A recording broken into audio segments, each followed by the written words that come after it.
have a bunch of fraudulent winners today.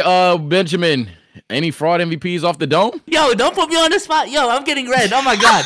Oh my god. Oh my god. In this video, I'm going to name the worst MVPs in NBA history. This video will offend many people, but remember, this is my video and my opinion, so that's all that matters. It's also worth remembering that up until 1981, NBA players voted for the league MVP, not the media, which led to some ridiculous outcomes. With all that said, let's go. 1961, Bill Russell over Wilt Chamberlain. The biggest reason I can think Russell won MVP in 1961 was because the Celtics had the best record in the NBA, although Russell's individual production, at least offensively, lagged far behind his top contemporaries, especially one at his own position, Wilt Chamberlain. As you'll see, this was a common theme throughout Russell's career. Wilt had by far the best numbers, and his team went 46-33, which isn't bad at all, so he should have been the easy choice. 1962, Bill Russell over Wilt Chamberlain again. While the 1961 MVP robbery was bad, 1962 every time Bill run that motherfucker famously averaged 50 points and 26 rebounds a game, while also having the best advanced stats in the league. It wasn't just Wilt, though. Oscar Robertson averaged a hyper-efficient 30-point triple-double. Elgin Baylor averaged 38, 19, and 5 while serving in the military. Jerry West even averaged 31, 8, and 5. But there was Russell, who averaged 19, 24, and 5. Good numbers for sure, but nowhere close to any of the others, especially Wilt, that came away with the MVP once again. The biggest reason? His Celtics had the best record, 60 and 20.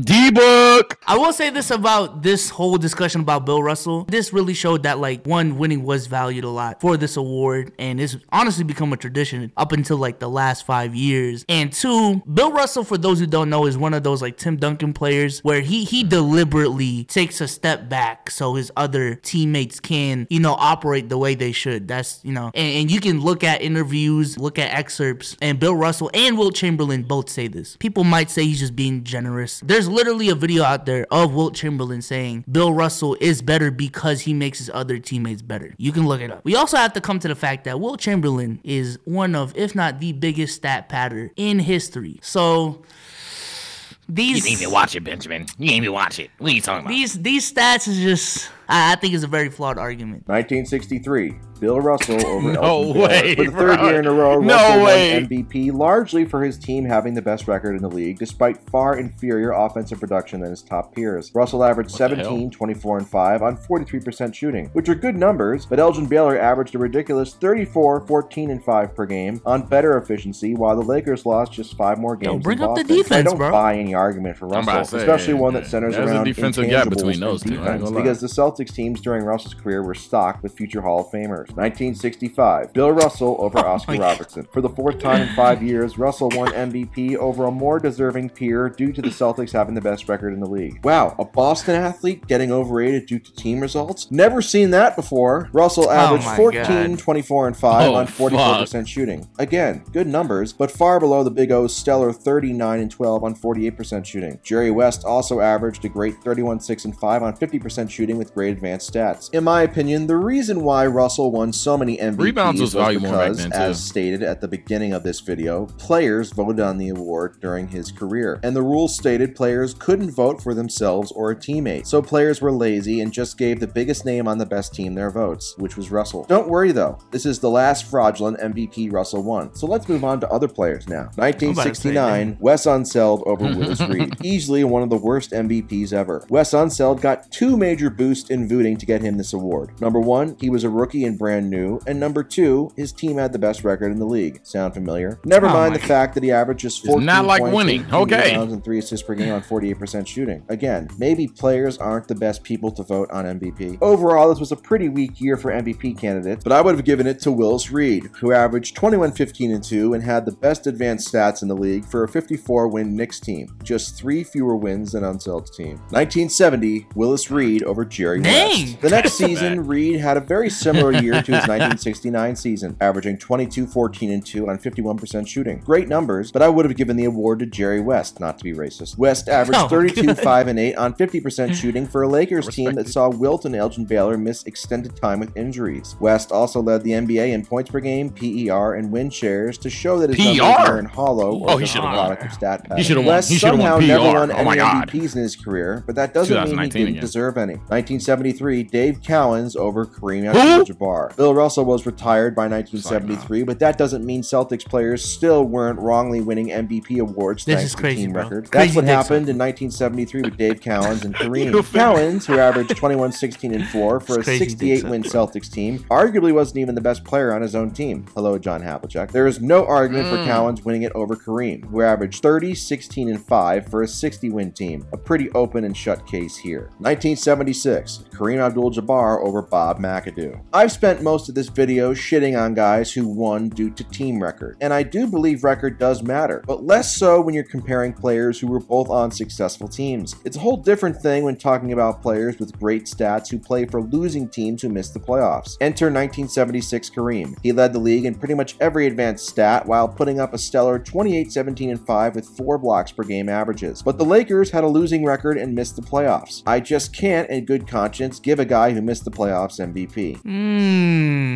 Very interesting. Very interesting. It does sound like winning matters. I wonder why, bro. It's like they play to win. I don't know, bro. I don't know about you, but when I step on that court, I'm dropping 30. Now, that scoreboard can say 30 to 108. I'm dropping 30. I don't know. I don't, like, yo, I don't know. That year Bradley Beal averaged like 32. Would he have been a candidate?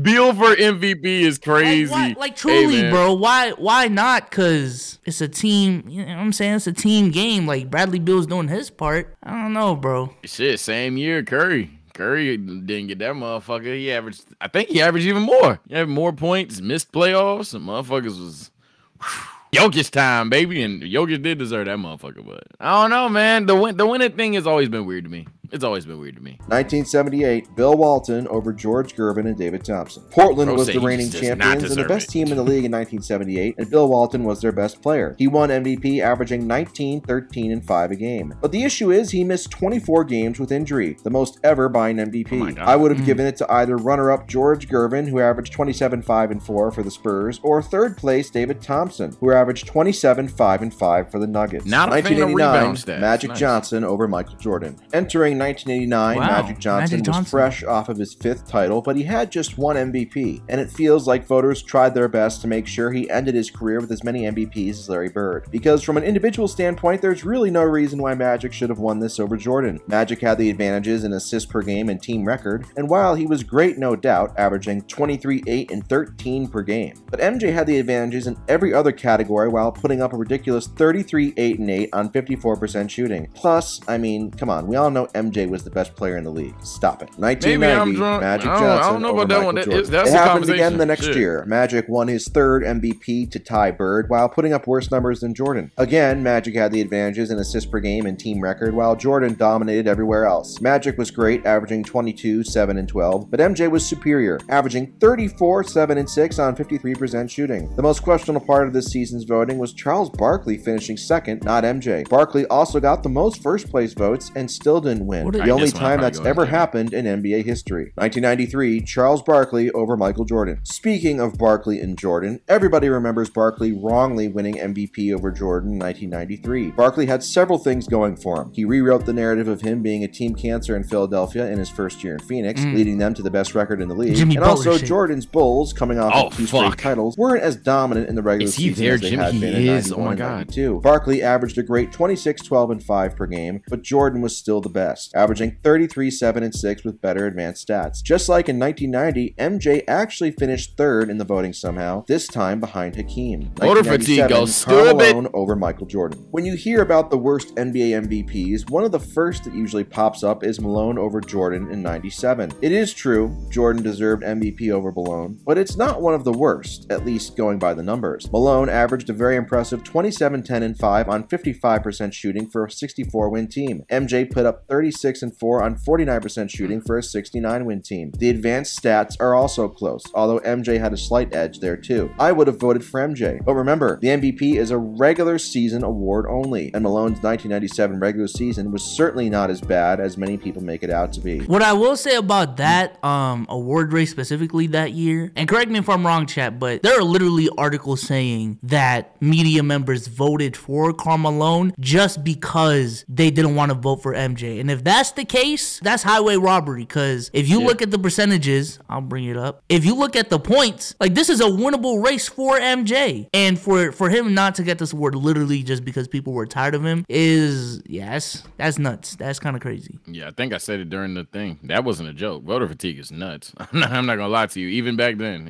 it's crazy. Only, and Malone's 1997 regular season was certainly not as bad as many people make it out to be. 1998, Michael Jordan over Karl Malone. Blasphemy, right? Well, remember what I just said. MVP is regular season only, and going just off of the 1998 regular season, Malone was more worthy of MVP than Jordan. Both players' teams won 62 games. Malone averaged 27, 10, and 4 on 53% shooting, while MJ averaged 29, 6, and 4 on 47% shooting. Malone also had the better advanced numbers. If you included the playoffs, there's no question MJ would have deserved the award, but again, for the third time, this is a regular season award only. And in 1998, Karl Malone was the 1998 regular season he's MVP. Bozo Malone. To me, it's still fuck Karl Malone though. 2001, Allen Iverson over Shaquille O'Neal. AI's 2001 season is still talked about with such reverence by many due to the undersized shot chucker leading Philly to the finals. He also won MVP that year, although the numbers and common sense don't support that decision. AI averaged 31, 4, and 5 on just 42% shooting. He missed 11 games, and Philly still finished 56 and 26. The best player in the league was once again obviously Shaq, who is fresh off of his first ring and only career MVP. In my opinion, he deserved MVP again in 2001 for putting up 29, 13, and 4 with 3 blocks per game on 57% shooting. Shaq missed 8 games, and the Lakers also went 56 and 26. Shaq's advanced stats all destroy AI's, so to me, I would have voted for the best player who had the better stats. 2006, Steve Nash over LeBron James. Lots of people make fun of Steve Nash's MVPs, and while his 2005 one was very questionable, his 2006 one was blatantly wrong. Most people also say Nash robbed Kobe Bryant of MVP in 2006, and while I think Kobe deserved MVP more than Nash that year, it was actually LeBron James who was robbed the most in my opinion. Nash put up 19, 4, and 11 per game on great efficiency for a 54-win Suns team. LeBron averaged 31, 7, and 7 for a 50-win Cavs team. Kobe actually finished 4th in voting, averaging a great 35, 5, and 5 for the 45-win Lakers. So really this argument comes down to LeBron and Kobe. It's a toss-up to be honest. Their per-game stats, advanced stats, and supporting cast were all very similar. Kobe did play in the tougher conference, but I gave the slight edge to LeBron due to his superior all-around game. 2008, Kobe Bryant over Chris Paul. Nobody will admit it, but 2008 was basically a lifetime achievement award for Kobe. He had been so great for so long, and the media felt like they had to make sure he ended his career with at least one MVP on his resume. Kobe did once again have a great year, unsurprisingly, although it wasn't nearly as good as his previous 2 seasons where he didn't win. He put up 28, 6, and 5 for a 57-win Lakers team, but the real MVP this season, in my opinion, was Chris Paul, who put up 21, 4, and 12 with way better advanced stats than Kobe for a 56-win Hornets team. For what it's worth, New Orleans was outscored with CP3 off the court, while LA outscored opponents with Kobe off the court. If you're looking for value beyond... I hate on-off numbers, though. I ain't gonna cap. That's just my bias. I think with the Kobe,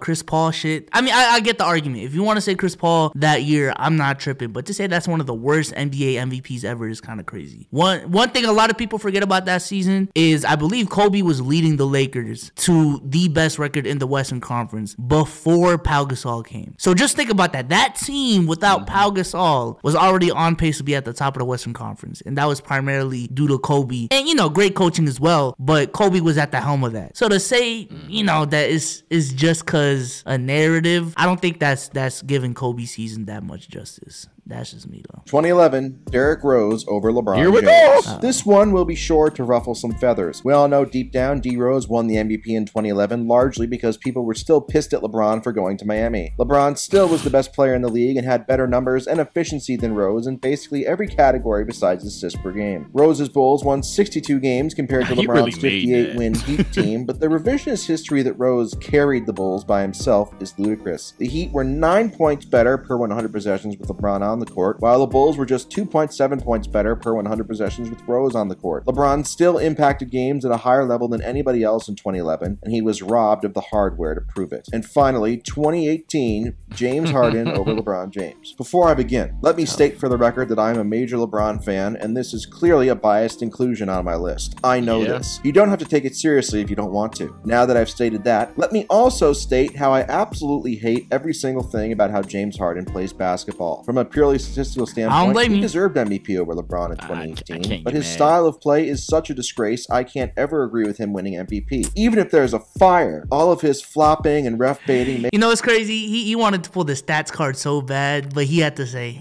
I know the stats are on James Harden's side. I just don't like them. James Harden got the numbers this time. I'm just being a fan. I respect it. At least he said it. At least he said that shit. I respect it. It's not impressive, even if it was highly effective. Harden is like Tom Brady to me. The stats are great, the accolades are great, and both get noticeably worse in the Comparing playoffs. By the way, the it's not like winningest player LeBron of all wasn't great time either in 2018. He played in every to game while James Harden Harden is missed 10, and he crazy. averaged 28, 9, and 9 on great efficiency while carrying a god-awful supporting cast to 50 wins. Give me LeBron over Harden in any scenario, even if Harden had better stats on the surface. Eat Arby's. Wow. Wow, that's crazy. At the end, he became a hypocrite. Yeah, I'm about to say, and then he became a hypocrite. I'm just shocked he didn't include a lot more MVPs.